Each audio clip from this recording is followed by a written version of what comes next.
بسم اللہ الرحمن الرحیم۔ مسلمانوں کی تاریخ کی ایک عظیم جنگ،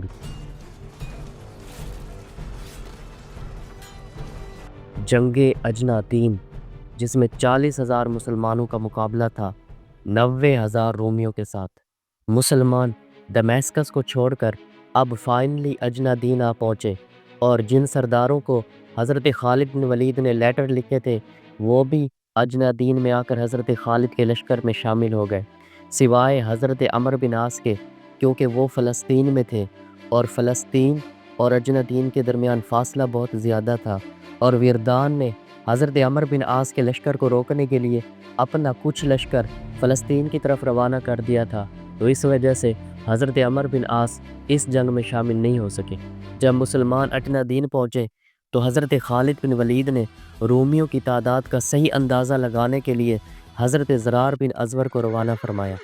حضرت زرار بن ازور اپنا حلیہ چینج کر کے رومنز کے لشکر کے قریب پہنچ گئے، تو آپ نے دیکھا کہ رومنز کے لشکر کی 90 لائنز ہیں اور ہر لائن 1,000 افراد پر مشتمل ہے، تو یوں رومنز کی تعداد 90,000 ہے۔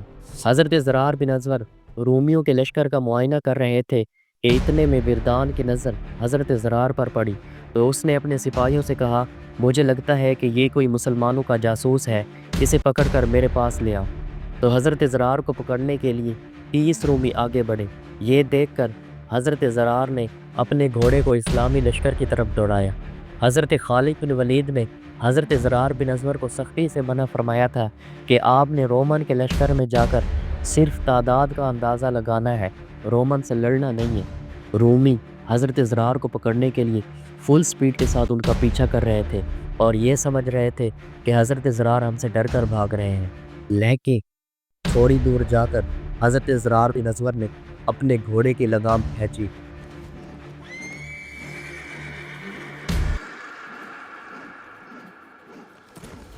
تو گھوڑا ایک دم رک گیا۔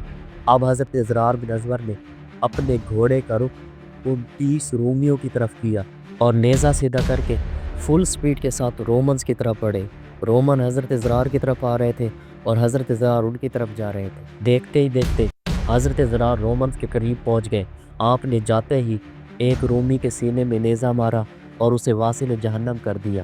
اس سے پہلے کہ رومن کچھ سمجھ پاتے، آپ نے 2 اور رومیوں کو واصل جہنم کر دیا۔ یہ دیکھ کر رومنز اپنے لشکر کی طرف بھاگے، تو حضرت زرار نے ان کا پیچھا کیا اور ان کے لشکر کی حدود کے آنے تک آپ نے 19 رومیوں کو واصل جہنم کر دیا۔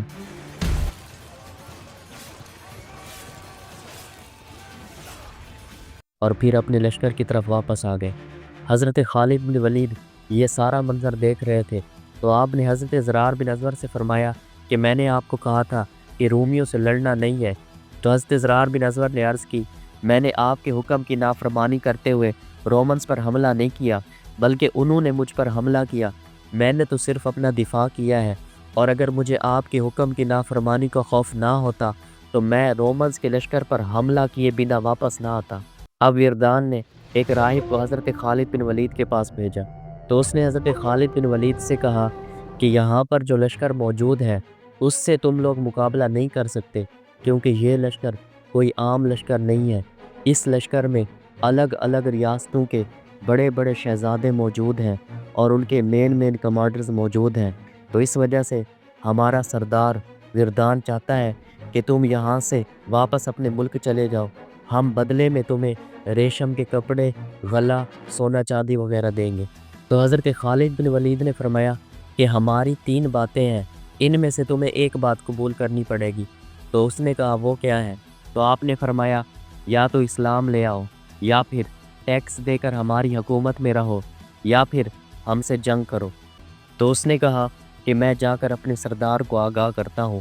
جب وردان پر یہ 3 باتیں پیش کی گئی کہ اسلام، جزیہ یا پھر جنگ، تو اس نے کہا ہم جنگ ہی کریں گے۔ اب دونوں لشکر آمنے سامنے ہوئے۔ وردان نے اپنے لشکر کی اگلی صف میں 1,000 تیر انداز کو آگے کیا اور انہیں تیر چلانے کا حکم دیا، تو ایک ہی دم 1,000 تیروں کی بارش مسلمانوں پر ہوئی۔ کافی سارے مجاہدین زخمی ہو گئے اور بہت سارے مجاہدین شہید ہو گئے۔ رومنز مسلسل مسلمانوں پر تیروں کی بارش کیے جا رہے تھے اور مسلمان یا تو زخمی ہوتے جا رہے تھے یا شہید ہوتے جا رہے تھے۔ یہ دیکھ کر حضرت زرار بن ازور نے کچھ مجاہدین سے فرمایا کہ رومن کے اندر ہماری تلوار کا مقابلہ کرنے کی طاقت نہیں ہے، ہمیں ان تیر اندازوں کو کسی طرح روکنا ہوگا۔ تو مجاہدین نے کہا کہ ہم انہیں کیسے روکیں، تیروں کی بارش ہو رہی ہے۔ حضرت زرار بن ازور نے فرمایا لوہے کی زرہ اور خود پہن کر اللہ کا نام لو اور آگے بڑھو۔ اب مجاہدین تیروں کی پرواہ کیے بنا آگے بڑھے اور دیکھتے ہی دیکھتے تیر اندازوں کے قریب پہنچ گئے۔ وہاں جا کر حضرت زرار بن ازور بپر شیر کی طرح اوپر ٹوٹ پڑے اور کچھ ہی دیر میں 30 رومیوں کو واصل جہنم کر دیا، اور مجاہدین نے بھی بڑی بہادری کے ساتھ تیر اندازوں کا مقابلہ کیا اور انہیں واصل جہنم کر دیا۔ اب تیر اندازوں میں بھگدڑ مچ گئی اور وہ اپنے لشکر کے اندر گھس گئے۔ حضرت زرار بن ازور بڑی بہادری کے ساتھ رومنس کا مقابلہ کر رہے تھے، تو ویردان نے اپنے ساتھیوں سے پوچھا کہ یہ شخص کون ہے؟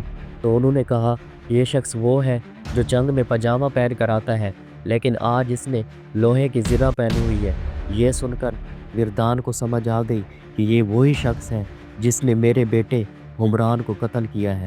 تو اس نے کہا یہ میرے بیٹے کا قاتل ہے کوئی بہادر جو اسے زندہ یا مردہ میرے پاس لے آئے۔ یہ سن کر تبریہ کا حاکم آگے بڑھا اور اس نے حضرت زرار پر نیزے سے وار کیا، لیکن آپ نے اس کے وار کو خالی پھیر دیا، اور پھر آپ نے اس پر وار کیا اور اسے واصل جہنم کر دیا۔ یہ دیکھ کر ویردان نے کہا کہ ہائے افسوس، میرے لشکر میں کوئی بھی بہادر نہیں ہے جو اس کا مقابلہ کر سکے، اب مجھے اس کا مقابلہ کرنا پڑے گا۔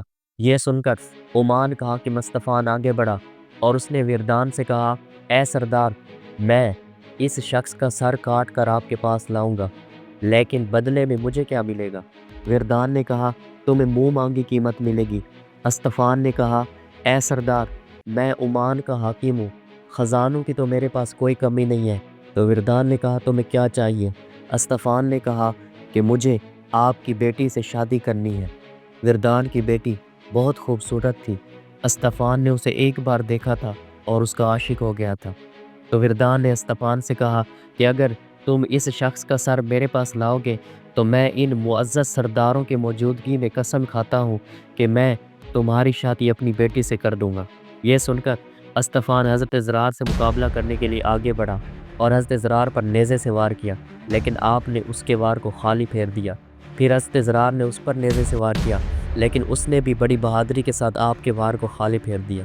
دونوں نے اپنی نیزہ بازی کے جوہر دکھانا شروع کر دیے۔ کافی دیر ہو گئی لیکن کوئی نتیجہ نہیں نکلا۔ حالانکہ حضرت زرار کے سامنے اتنی دیر تک کوئی نہیں ٹک پایا تھا، لیکن اسطفان نے حضرت زرار کا بڑی بہادری کے ساتھ مقابلہ کیا۔ یہ دیکھ کر حضرت خالد نے حضرت زرار سے فرمایا اے زرار، یہ کیا سستی ہے، دشمن کو بار بار مہلت دے رہے ہو۔ یہ سن کر حضرت زرار نے اسطفان پر شدت سے حملے کیے، لیکن اس نے آپ کے تمام حملوں کو خالی پھیر دیا۔ لڑتے لڑتے کافی دھوپ ہو گئی، دونوں کے گھوڑے تھک گئے، تو اب دونوں گھوڑے سے اتر کر پیدل لڑنا شروع ہو گئے۔ اتنے میں حضرت زرار نے دیکھا کہ رومیوں کے لشکر سے ایک شخص گھوڑا لے کر میدان کی طرف آ رہا ہے۔ وہ شخص اسطفان کا غلام تھا اور اسے گھوڑا دینے کے لیے آ رہا تھا۔ اگر اسطفان کو گھوڑا مل جاتا تو پھر اس کا مقابلہ کرنا بہت مشکل ہو جاتا، تو اس وجہ سے اس غلام کو روکنا بہت ضروری تھا۔ حضرت زرار بن ازور لڑائی کو چھوڑ کر اپنے گھوڑے کی طرف بھاگے اور جلدی سے اپنے گھوڑے پر سوار ہو گئے اور گھوڑے کو دوڑانے کے لیے ایڑی ماری، لیکن گھوڑے نے چلنے کا نام ہی نہیں لیا کیونکہ وہ بہت تھکا ہوا تھا۔ حضرت زرار نے کافی کوشش کی لیکن گھوڑے نے ہلنے کا نام ہی نہیں لیا۔ ایک طرف ویردان نیزہ لے کر حضرت زرار کی طرف بڑھ رہا تھا، تو دوسری طرف اس کا غلام اس کو گھوڑا دینے کے لیے آ رہا تھا۔ ان دونوں کو روکنا بہت ضروری تھا۔ یہ کام تھا حضرت زرار کے گھوڑے کے چلنے پر، لیکن وہ تو چلنے کا نام ہی نہیں لے رہا تھا۔ اب حضرت زرار اپنے گھوڑے کی طرف متوجہ ہوئے اور فرمایا کہ اگر آج مجھے کچھ ہو گیا تو اس کے ذمہ دار تم ہوگے۔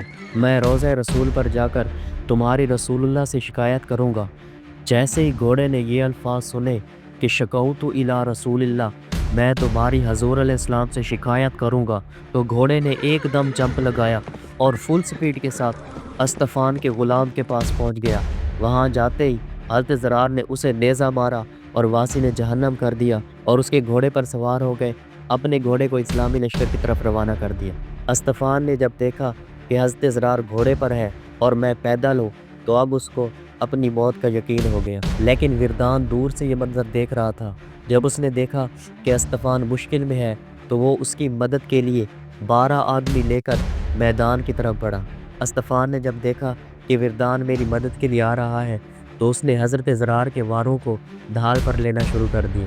یہ دیکھ کر حضرت خالد بن ولید بھی اپنے ساتھ 12 مجاہدین کو لے کر حضرت زرار کی مدد کے لیے میدان کی طرف بڑھے۔